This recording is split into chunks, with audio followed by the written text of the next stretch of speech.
the thing that makes people the most creative, and like this is the thing I'm certain of, is really just who they are uniquely as themselves. So it's like that level of authenticity that is the creative power. So what the job becomes is, how do I remove everything that's preventing me from being my authentic self? And I think that's what a lot of us have to remember, right? We have to kill the thought and commit to the belief. Let's take a look behind the creative. How much of creativity is about skill, and how much of it is really driven by the emotions behind it? Today we sit down with Liz Connelly, founder of Elseorld, to talk all about emotional framing and how emotions can be catalysts to engineer dreams.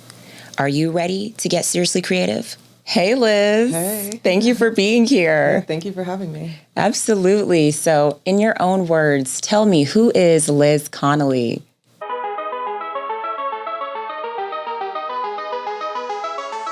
Yeah. Well, I'm a creative entrepreneur.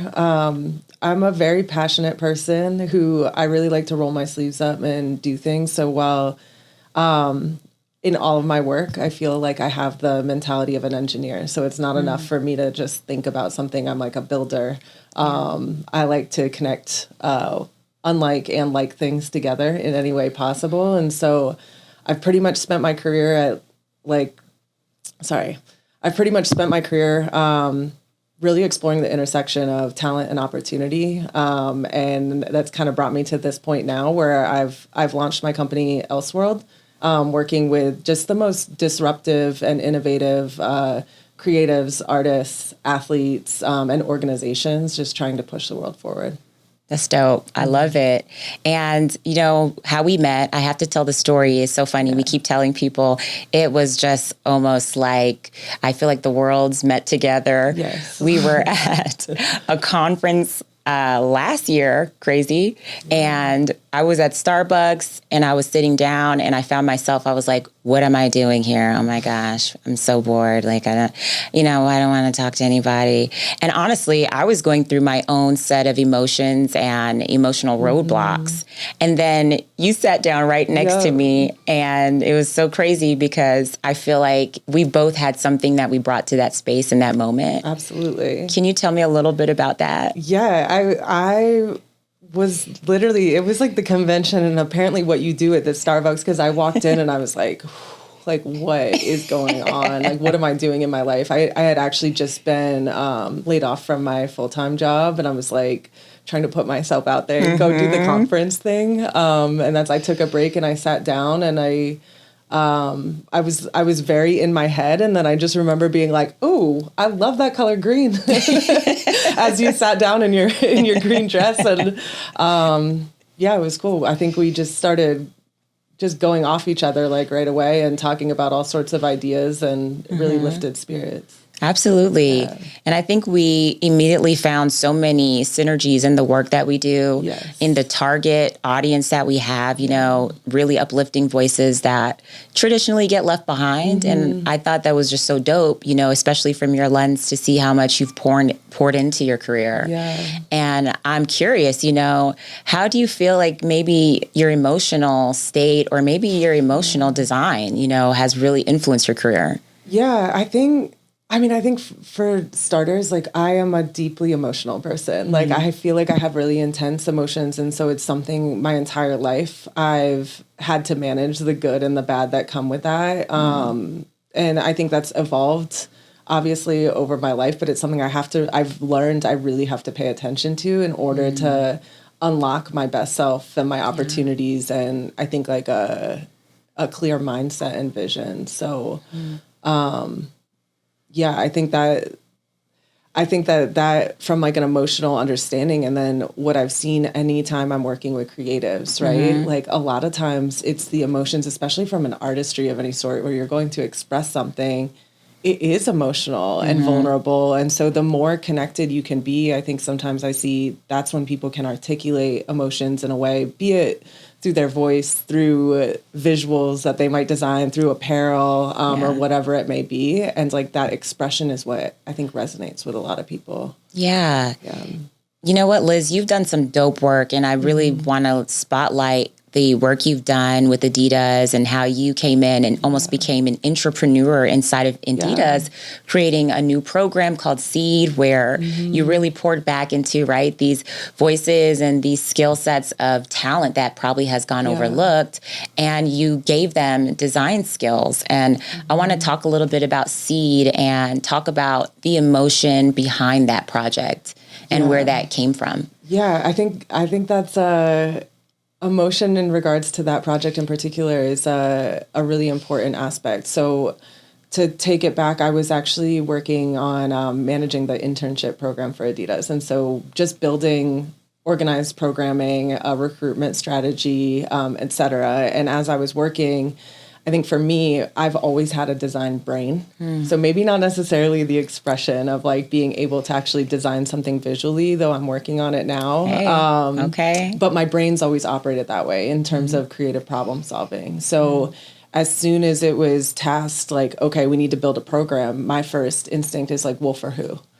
Okay, people who want jobs, right? Okay, let's dig deeper into that. And then as I was exploring and researching and having conversations, I'm like, well, let's find who are the best creatives. Like, wait, what does best mean when we talk about creative? Because then as I start to uncover, you look and you see creativity of all sorts are the ones that historically make the biggest splashes, right? It's the people who go against the grain, do things different, carve their own path.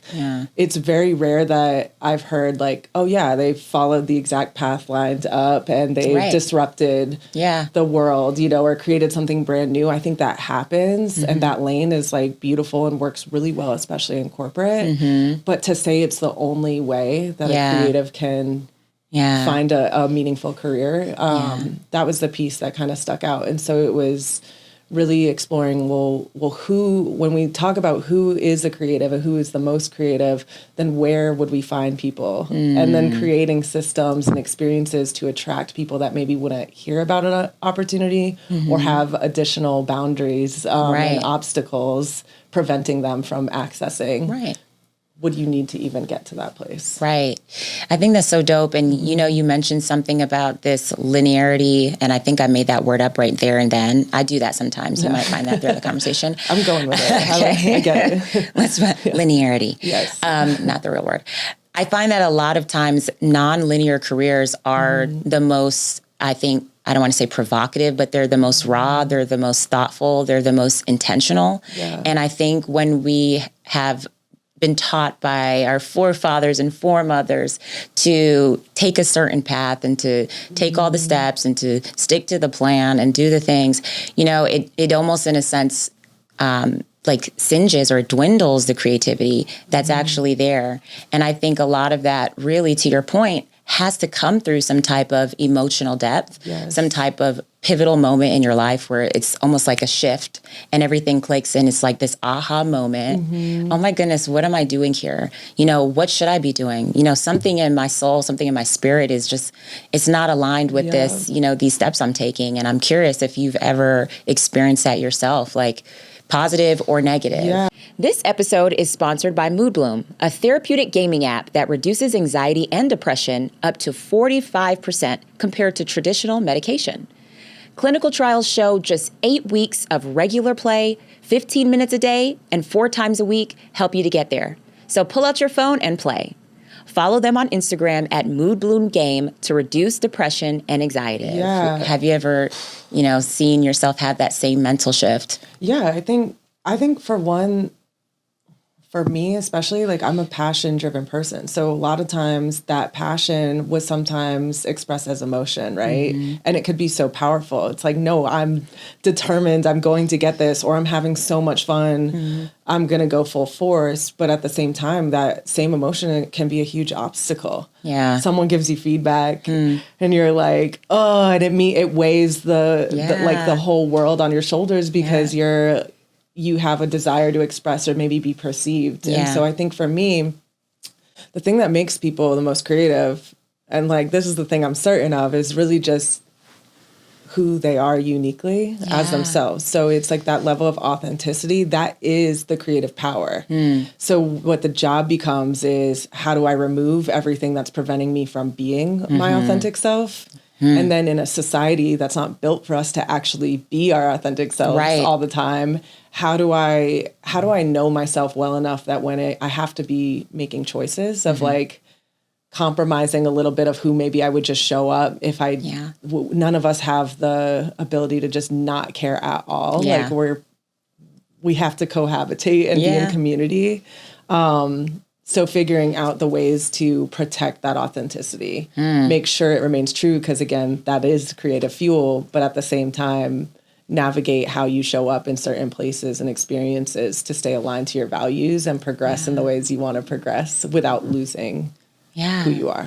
And I think that's a bar. We're going to mic drop right there. Okay. And I think I'm most curious about that. And I think I struggled with that for a long time too in my career. How do you know when to trust your emotions versus your mind? I mean, I think for me, I have to be really, really mindful of it. You know, I think you actually framed it this way, but I have to design my emotions a bit, because if I'm just going with the flow and feeling what I feel, like it's not the truth always. Right. And I haven't been perfect and finding that at all. Like anybody who knows me knows I'm expressive, I'm emotional, I'm passionate, and I've had to figure out my whole life how to be those things and feel those ways and really move forward in my life in a way that feels comfortable while also managing that expression and how it might impact the people around me and the environments I'm in. Like, I think for one, reflection, that's my number one tool. And I finally have figured out that like, I actually genuinely need an hour every morning.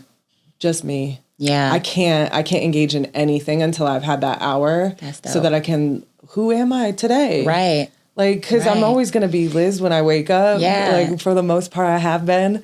But, like, I want to be able to look in the mirror and be like, all right, like, who are you today? Yeah. What do we need today? Right. What's the assignment? And then what do we want today? Yeah. And then whether you feel like doing it or not, having the discipline to know, well, at my core, this has remained true for so long. So if I wake up and have one day where I don't feel like doing it, I also can manage that, like, no, this is an emotion. Who I am and the goals I have are beyond that. So forcing myself to do those things in those tough times is like, that's the battle. And that's where I feel like I put so much of my energy now to make sure I don't slip, because it's easy to slip back into the, it's I so don't easy. feel like X, Y, Z. And that's so true, right? And I think that's what a lot of us have to remember, right? Yeah. We have to kill the thought and commit to the belief. Yeah. I think a lot of times we have so many different thoughts. We're going to always have that no matter what level we get to. It's going to get even crazier, the types of thoughts that you have, the types of voices that will usually conflict against what you really, truly want to do. Yeah. You have to kill the thought if it does not align with the belief of yourself, of the mission, of the goal, and of the plan. And you said it much more, eloquently, but I really, really think that's dope. I think spending that time with yourself in the morning is a lot of what we don't get a chance to do, because everybody's waking up and they're just trying to get into the flow. We got to do this, I got to do that. So they're thinking like, I'm actually doing the things, I'm taking action. I'm making sure that I'm aligned to the work, the design, but you're not actually giving yourself space to truly ponder that. Am I prepping myself to do that work? Yeah. Yeah. No, I think that's exactly the hard part. And I think permission, at least for me, it helps. Like, I might wake up and just be like, the kind of me I am today, I need an extra long walk, or I have a ton of meetings coming up. Yeah. Like, what, I need solitude for a second, or quiet and peace before I go and expend all that energy. And so just taking that temperature every day, I think helps me basically set the temperature for what I'm going to need.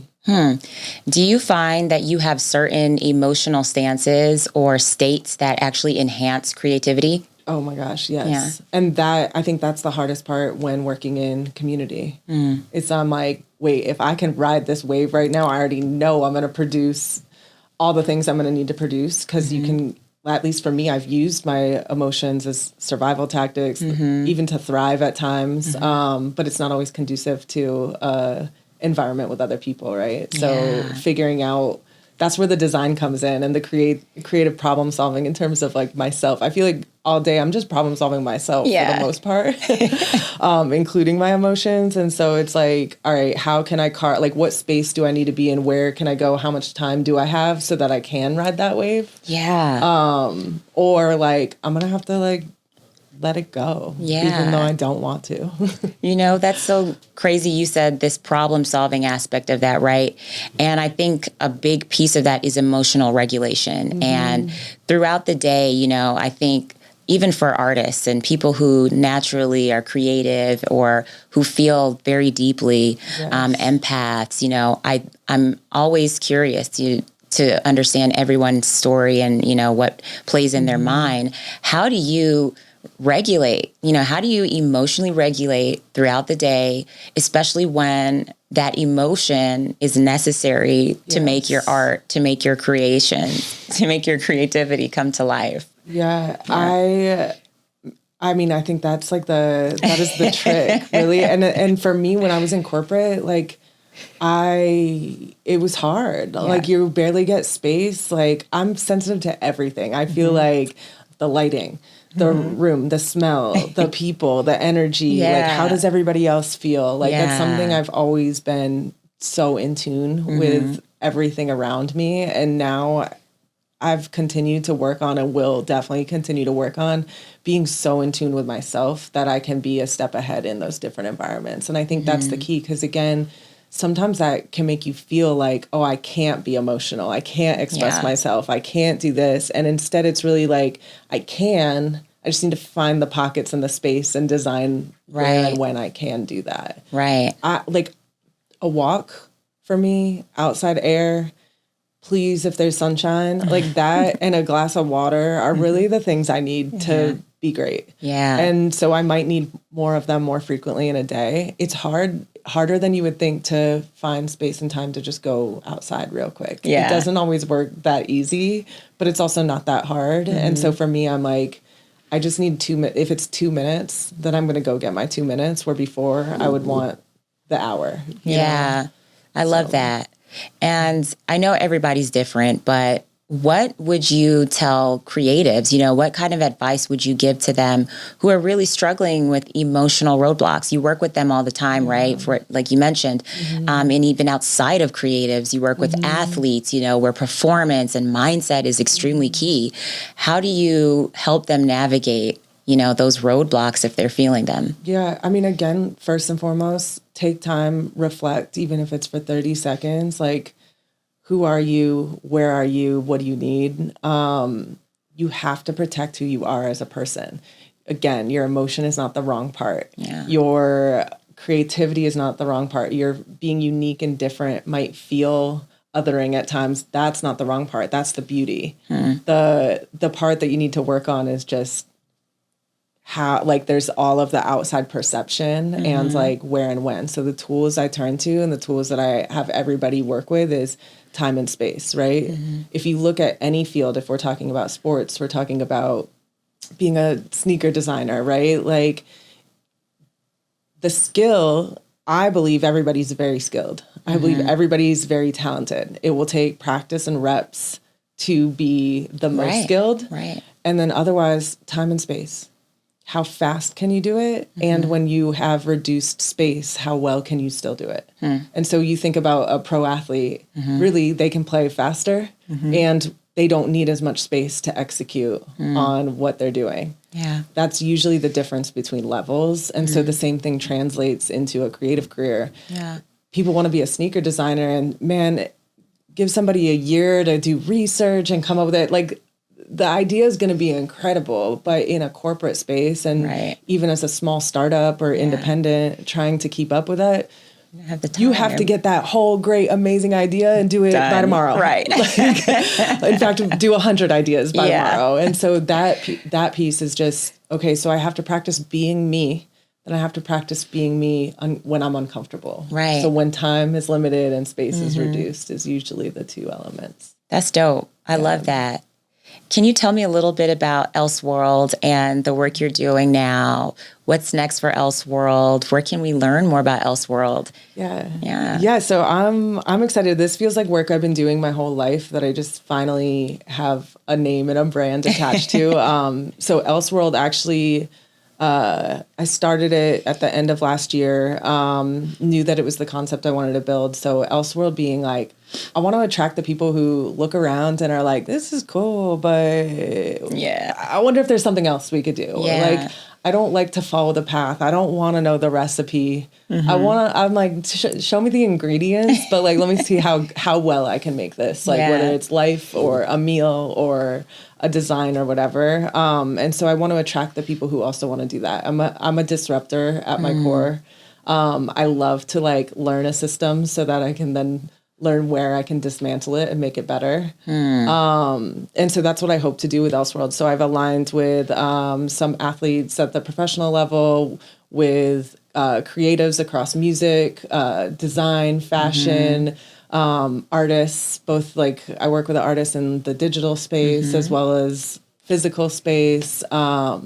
I'm on the board of a nonprofit that I tie into my work at Elseorld as well, helping youth learn to express themselves and build confidence through designing sports jerseys. So I think like with everything I'm doing in the company, it's like I just want to attract the people and the organizations that really want to disrupt and do different. And right now I'm really just trying to build like relationships. I don't necessarily want to rush things. Like I want to learn different people. I work with an amazing musician. His name is Eric Penn, as you know. And I think with Eric and I think we met a while before we started working together. But even when we said, let's work together, we took probably 6 to 8 months or so just of like, who are you? Who am I? What are the goals? How are we going to do this? So I think that's the biggest thing that I want to work with different people on is that reflection and who are you so that you can then define like, okay, this is the dream I have for myself. Right. How big can we even make that dream? And if we could remove all the things that feel in the way or limiting, and then how do we then clarify, okay, this is the dream. Right. Now here's what's the pathway to it, or what are the possible pathways to it? Yeah. And then that always goes back to, well, what am I willing to compromise in my own values and what am I not in order to achieve it? To do that. And then on what time frame. And so that's the work I'm doing now with a lot of people, and then doing some consulting for brands as well, especially around like product design, anything where I can elevate women, especially I'm all in. I love this. Thank you, Liz, so much. This was so good. Yeah, of course. I'm looking forward to talking to you more about this. We have to do another one of these, and we have to talk about something else because I'm so curious to learn more from you and Elseorld. And to all of the viewers out there, I want to ask you a question. How do you differentiate between emotions that distort your creativity and those that honor it? Let us know in the comments. And for everyone else, thanks for watching Behind the Creative, brought to you by The Creative Corporate, where you can design your career and brand your brilliance. We'll see you next time.